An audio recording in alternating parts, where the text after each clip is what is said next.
अस्सलाम वालेकुम फ्रेंड, मेरा नाम है मोहम्मद अदनान खान और आप देख रहे हैं चैनल एंडिंग क्योस। आज का हमारा टॉपिक है टाइप्स ऑफ मैट्रिक्स। मैट्रिक्स की यहाँ मैंने 10 टाइप मेंशन किए हैं और उसको डिस्कस भी किया है। वीडियो शुरू से लेकर एंड तक देखिएगा। और आपसे गुजारिश है, अगर आपने अभी तक हमारा चैनल सब्सक्राइब नहीं किया तो सब्सक्राइब कर दीजिए। अच्छा, सबसे पहले जो हमने डिस्कस करना है वो है स्क्वायर मैट्रिक्स। स्क्वायर मैट्रिक्स क्या होता है? स्क्वायर के बारे में तो आप सबको पता होगा कि चारों साइड इक्वल होती हैं तो वो स्क्वायर होता है। इसी तरह इसमें रोज और कॉलम होते हैं। अगर रोज और कॉलम दोनों आपस में इक्वल हों तो वो कौन सा मैट्रिक्स कहलाता है? Square matrix. यहाँ देख सकते हैं हम, रोज कितनी है? 3, और कॉलम कितने हैं? वो भी 3 है। तो ये कौन सा मैट्रिक्स कहलाएगा? Square matrix. यहाँ m is equal to n है, 3 3 दोनों बराबर हैं। यहाँ आप देख सकते हैं मैंने मेंशन किया हुआ है। अब हम आ जाते हैं सेकंड मैट्रिक्स पे। वो क्या है? Rectangular matrix. अच्छा, जैसे स्क्वायर की दोनों साइड इक्वल होती थी, रोज और कॉलम्स इक्वल होते थे, तो वो स्क्वायर मैट्रिक्स होता था। इसी तरीके से रेक्टेंगुलर मैट्रिक्स क्या होता है? जिसमें रोज और कॉलम्स इक्वल ना हो। जैसे कि आप देख सकते हैं, ये मैंने एक मैट्रिक्स यहाँ मेंशन किया हुआ है जिसकी रोज कितनी है? 3, लेकिन कॉलम कितने हैं? 2। तो ये आप बज़ाहिर शेप से भी कह सकते हैं इसको, ये रेक्टेंगुलर मैट्रिक्स है। और इसकी रोज़ 2 हैं, कॉलम 3 है। इसका मतलब रोज़ और कॉलम्स इक्वल नहीं हैं। इस टाइप के मैट्रिक्स को आप रेक्टेंगुलर मैट्रिक्स कहते हैं। ज़रूरी नहीं 2/3 का हो, 4/3 भी हो सकता है, 4/2 भी हो सकता है, लेकिन इक्वल नहीं होगा तो उसको हम क्या कहेंगे? Rectangular matrix. अब हम आ जाते हैं तीसरे मैट्रिक्स की तरफ जिसका नाम है रो मैट्रिक्स। ये आप देख सकते हैं, एक मैट्रिक्स यहाँ पे है जिसके रो कितनी है? 1 है, कॉलम्स कितने हैं? 3, और उसका ऑर्डर है 1/3। अब आप ये सोच रहे होंगे, जब इसमें कॉलम्स ज़्यादा हैं तो फिर ये कॉलम्स मैट्रिक्स क्यों नहीं है, रो मैट्रिक्स क्यों है? तो यहाँ पे मैंने एक सिंपल सी डेफिनेशन यहाँ पे लिखी है खुद से, कि row matrix name depends upon the maximum element in rows. मतलब रो मैट्रिक्स कौन सा होगा? अगर एक रो है या एक कॉलम है तो आप देखेंगे कि रो में एलिमेंट ज़्यादा हैं या कॉलम में एलिमेंट ज़्यादा हैं। अब यहाँ आप देख सकते हैं, कॉलम में तो एक एक एलिमेंट है और रोज, एक ही रोज में कितने एलिमेंट हैं? 3 एलिमेंट हैं, 1 2 3। तो इस मैट्रिक्स को आप क्या कहते हैं? Row matrix. इसी तरीके से आप देख सकते हैं कि यह है कॉलम मैट्रिक्स। जिस तरीके से मैंने रो मैट्रिक्स को बताया था, ऐसे ही आप कॉलम मैट्रिक्स समझने की कोशिश करें। यहाँ पे रोज कितनी हैं? 2, और कॉलम्स कितने हैं? 1 है। यहाँ पे भी आपको ये लगता होगा कि रोज 2 हैं तो इसको रो मैट्रिक्स होना चाहिए, लेकिन ये कॉलम मैट्रिक्स क्यों है? यहाँ पे भी आप देखें कि column matrix name depends upon the maximum number of elements in column. अब आप देखें, रोज जो है और कॉलम्स में, इनमें डिफरेंस देखें। 2 रोज हैं लेकिन एक रोज में कितने वो एलिमेंट्स हैं? 1 है। इस तरीके से अगर आप कॉलम चेक करेंगे तो एक कॉलम है लेकिन रोज कितनी है उसके अंदर? एलिमेंट कितने हैं उसके अंदर? 2 हैं। तो जब एक कॉलम में ज़्यादा एलिमेंट हैं तो इसका मतलब वो कौन सा मैट्रिक्स हो जाता है? कॉलम मैट्रिक्स हो जाता है। यहाँ पे रोज 2 हैं, कॉलम्स 2 हैं, और जो ऑर्डर है वो 2 मल्टीप्लाई बाय 1 हो। अच्छा, ज़रूरी नहीं है कि इसी टाइप का हो। अब यहाँ पे 3 मल्टीप्लाई बाय 1 भी हो सकता है, लेकिन जो कॉलम होगा वो 1 ही होगा, ये याद रखिएगा। भले 2 मल्टीप्लाई बाय 1 हो, 3 मल्टीप्लाई बाय 1 हो, 4 मल्टीप्लाई बाय 1 हो, लेकिन जो कॉलम्स होगा वो 1 ही होगा। तब वो कौन सा मैट्रिक्स कहलाता है? कॉलम मैट्रिक्स कहलाता है। अच्छा, फिफ्थ पे हम आ जाते हैं एक मैट्रिक्स की तरफ जिसका नाम है जीरो मैट्रिक्स। इसे हम नल मैट्रिक्स भी कहते हैं। अच्छा, सिंपल है, बहुत ही सिंपल है इसको समझना। अगर कोई मैट्रिक्स हो जिसमें रोज, कॉलम, एलिमेंट्स, एंट्रीज सब वो क्या हो? जीरो हो, मतलब कोई भी वैल्यू ना हो, तो उस मैट्रिक्स को हम क्या कहते हैं? Zero matrix. अब यहाँ आप देख सकते हैं, पहली रो है उसके अंदर क्या है? पहला एलिमेंट भी जीरो, दूसरा एलिमेंट भी जीरो। अब सेकंड रो देख लें आप, उसमें भी पहला एलिमेंट भी जीरो है, दूसरा एलिमेंट भी जीरो है। तो ऐसे मैट्रिक्स को हम जीरो मैट्रिक्स कहते हैं।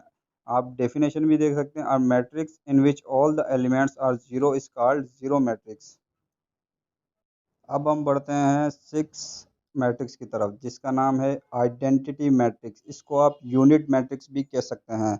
अच्छा, ये मैट्रिक्स क्या है? आप देखें, जो डायगोनल्स वैल्यू हैं वो क्या है? 1 1। वन। मतलब पहला मैट्रिक्स जो है 3/3 का, उसमें भी डायगोनल्स वैल्यू क्या है, वन। और जो 2/2 का मैट्रिक्स है उसके भी डायगोनल वैल्यूज क्या है, वन।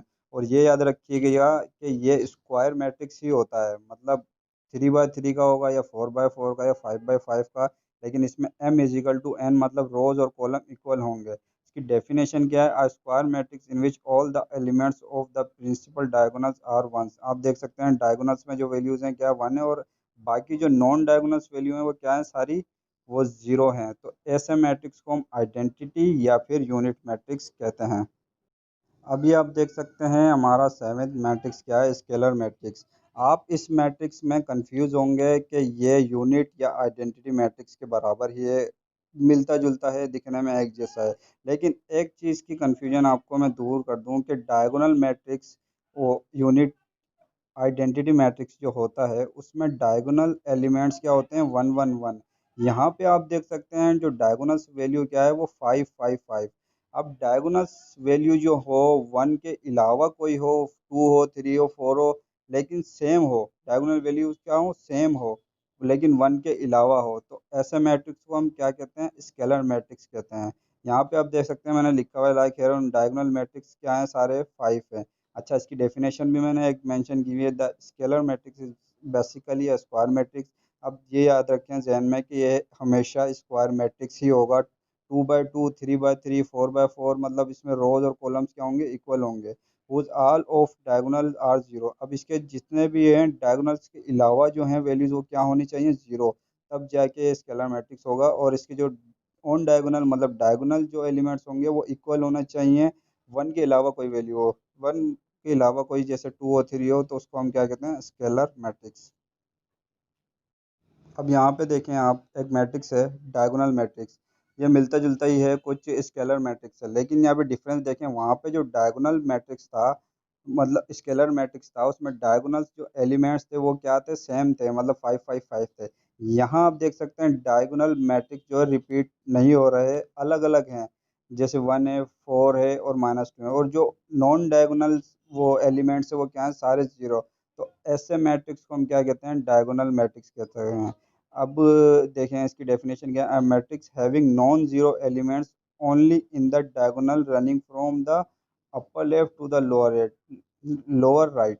अब देखें ऐसा मैट्रिक्स जिसमें नॉन जीरो एलिमेंट्स, मतलब जीरो के अलावा एलिमेंट्स हो, upper upper left to the lower right, left ऊपर लेफ्ट साइड से नीचे राइट साइड तक जितने भी वो डायगोनल हमारे एलिमेंट्स आ रहे हैं वो नॉन जीरो होंगे तो वो डायगोनल मैट्रिक्स होगा। इस और जो अदर होंगे मतलब नॉन डायगोनल एलिमेंट्स होंगे वो क्या होंगे, इक्वल टू जीरो। तो ऐसे मैट्रिक्स को हम क्या कहते हैं, डायगोनल मैट्रिक्स। अब हम चलते हैं अपर ट्रायंगुलर मैट्रिक्स की तरफ। आप देखें ये कौन सा मैट्रिक्स है, अपर ट्रायंगुलर मैट्रिक्स। इसमें मैंने दो मैट्रिक्स बनाए हुए हैं, एक 2/2 का है, एक 3/3 का है। एक बात ध्यान में रखिएगा, जो अपर ट्रायंगुलर मैट्रिक्स होता है वो स्क्वायर मैट्रिक्स होता है, मतलब उसकी रोज और कॉलम्स वो को क्या होनी चाहिए, इक्वल होनी चाहिए। अब आप देख सकते हैं ऊपर जो वैल्यूज़ हैं, पहले वाले को देखते हैं हम जो 2/2 का है, उसमें जो डायगोनल्स के नीचे वाली जो वैल्यूज होंगी वो क्या होंगी, हमेशा ज़ीरो। डायगोनल के नीचे वाली वैल्यू जब ज़ीरो होंगी तो उसको हम क्या कहते हैं, अपर ट्रायंगुलर मैट्रिक्स। वो क्यों, क्योंकि आप ऊपर देख सकते हैं नीचे ज़ीरो की वैल्यू हटा दें तो ऊपर आप ट्रेसिस करें, इसको ट्रेस करें तो ये अपर ट्रायंगल, ऊपर की तरफ एक ट्रायंगल बनता है, तो इस वजह से इसको क्या कहते हैं, अपर ट्रायंगुलर मैट्रिक्स। इसी तरीके से सेकंड वाले आप देखें, इसमें डायगोनल वैल्यूज़ के नीचे क्या है, वैल्यूज़ के नीचे सारे जीरो जीरो जीरो हैं, तो इसको भी हम क्या कहेंगे, अपर ट्रायंगुलर मैट्रिक्स। इसमें भी ऊपर एक ट्रायंगुलर बन रहा है। अब इसकी डेफिनेशन देख लेते हैं, square matrix is called the upper triangular matrix if all the entries below the main diagonal are zero. वही बात जो मैंने कहा कि डायगोनल जो मेन डायगोनल है उनके नीचे जितनी भी वैल्यूज होंगी वो जीरो होंगी, तो उसको क्या कहेंगे हम, अपर ट्रायंगुलर मैट्रिक्स। हम चलते हैं हमारे लास्ट मैट्रिक्स की तरफ जिसका नाम है लोअर ट्रायंगुलर मैट्रिक्स। ये सिमिलर है अपर ट्रायंगुलर की तरह, लेकिन इसमें क्या जो जो ट्रायंगल बनता है वो लोअर साइड पे बनता है, इस वजह से इसको हम लोअर ट्रायंगुलर मैट्रिक्स कहते हैं। आप देख सकते हैं एक ट्रायंगल बना हुआ भी है, ये शेप जो मैंने बनाई हुई है, इसमें क्या होता है, जो मैन लीडिंग डायगोनल्स वैल्यूज होंगे उनके ऊपर के जो वैल्यू होगी, अपर एलिमेंट्स जो होंगे वो इक्वल टू ज़ीरो होंगे, तब जाके ये क्या बनता है, लोअर ट्रायंगुलर मैट्रिक्स। अब देख सकते हैं डायगोनल के नीचे वाले जो वैल्यूज़ हैं वो सारे कोई ना कोई एलिमेंट्स हैं, नॉन ज़ीरो वैल्यूज़ हैं, और जो ऊपर हैं डायगोनल के ऊपर वैल्यूज़ हैं वो ज़ीरो हैं। तो इसका मतलब क्या, ज़ीरोस के अलावा जो हम अगर ट्रेस करें तो क्या बनता है, लोअर ट्रायंगुलर मैट्रिक्स बनता है। इसकी डेफिनेशन भी हम देख लेते हैं। A square matrix is called the lower triangular if all the entries above the main diagonal are zero। इसमें आप क्या देख सकते हैं कि जो मेन डायगोनल वैल्यूज़ हैं उसके अपर साइड जितनी भी वैल्यूज़ हैं वो क्या हैं, जीरो हैं। तो ऐसे मैट्रिक्स को हम क्या कहते हैं, लोअर ट्रायंगुलर मैट्रिक्स। अच्छा, एक बात और कि इसकी एप्लीकेशंस हम नेक्स्ट टॉपिक में इंशाल्लाह डिस्कस करेंगे। आज के टॉपिक में सिर्फ हमें टाइप्स डिस्कस करनी थी। हम मिलते हैं नेक्स्ट वीडियो में। आपको अगर वीडियो अच्छी लगी हो तो लाइक कर दीजिए, चैनल को सब्सक्राइब नहीं किया तो सब्सक्राइब कर दिए। मिलते हैं नेक्स्ट वीडियो में, जब तक के लिए अल्लाह हाफिज़।